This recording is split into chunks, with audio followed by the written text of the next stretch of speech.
Uşaqlar, bugünkü dərsimizin izahı olacaq Rusiya Federasiyası. Bildiyimiz kimi 1991-ci ildə SSR süqut etdi və onun ərazisini yaranmış dövlətlərdən ən böyüyü və SSR-nin varisi Rusiya Federasiyası idi. O 1992-ci ildən Rusiya Federasiyası adlanmağa başladı. Rusiya Federasiyasının ilk prezidenti Boris Yeltsin islahatlar keçirdi. Bu islahatlar zamanı məqsəd yeni idarəçilik sistemini formalaşdırmaq və bazar iqtisadiyyatına və özəlləşmə siyasətinə keçidi həyata keçirməkdir. Bu dövrdə Rusiyanın ən böyük problemi onun daxilində yerləşən muxtariyyatların taleyi məsələsi idi və bəzi ərazilər Rusiyadan ayrılmaq istəyirlər və buna görə də Boris Yeltsin ölkənin parçalanmasını qarşılamaq üçün 1992-ci ildə Rusiya ərazisindəki muxtariyyatlarla federasiya müqaviləsi bağladı və ölkəni parçalanmaqdan xilas etdi. Lakin Çeçenistan və Tataristanın bu müqaviləni imzalamaqdan imtina etməsi Rusiyanın ərazi bütövlüyünü təhlükə altına qoydu, sual altına qoydu. Çeçenistan hələ 1990-cı ildə müstəqilliyini elan etmişdi. 1994-96-cı illərdə 1-ci Rus-Çeçen müharibəsində Çeçenlər qalib gəldilər. Rus qoşunları Çeçenistandan çıxdı.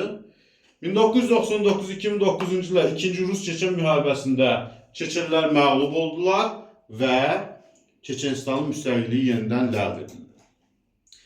SSR-nin süqut etdiyini görən Rusiya 1991-ci ilin dekabrında MDB adlı bir təşkilat yaratmışdı ki, keçmiş SSR ölkələrini nəzarət edə bilsin. Baltikanlı ölkələrdən başqa digər Sovet ölkələr bura daxil olsa da, həmənki təşkilat zəifdir, çünki onun üzvləri daxilində də böyük ziddiyyətlər var. SSR süqut etdikdən sonra qarşıda olan məsələlərdən birisi onun hərbi əmlakını bölmək idi.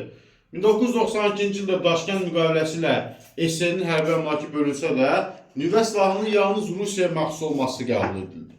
Və bu zaman ərazisində nüvə silahı olan Ukrayna və Qazaxıstan nüvə silahına sahib olmaq iddialarını irəli sürsələr də, ABŞ və SSR-nin Rusiyanın daha doğrusu təzyiqi ilə onlar 1994-cü ildə nüvə silahının yayılmasına qarşı Budapeşt sazişinə qoşulmağa məcbur oldular.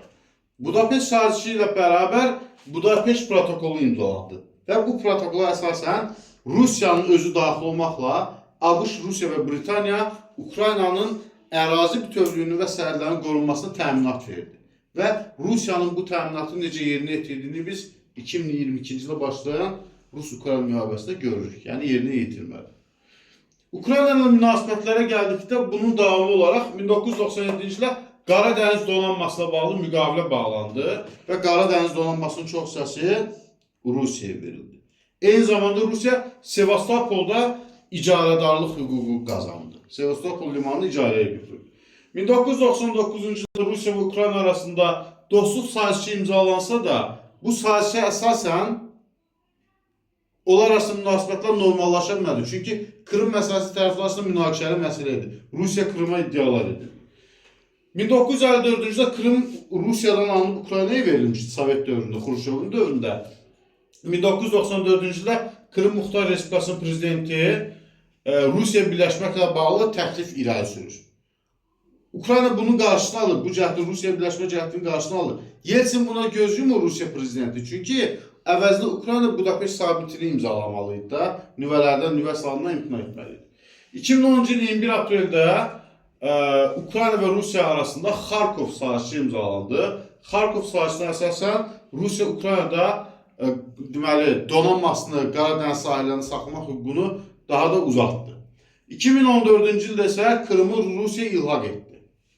Yəni zorla-özünə birləşdirdi və 2022-ci il fevralında hal-hazırda davam edən Rusiya-Ukrayna müharibəsi başladı.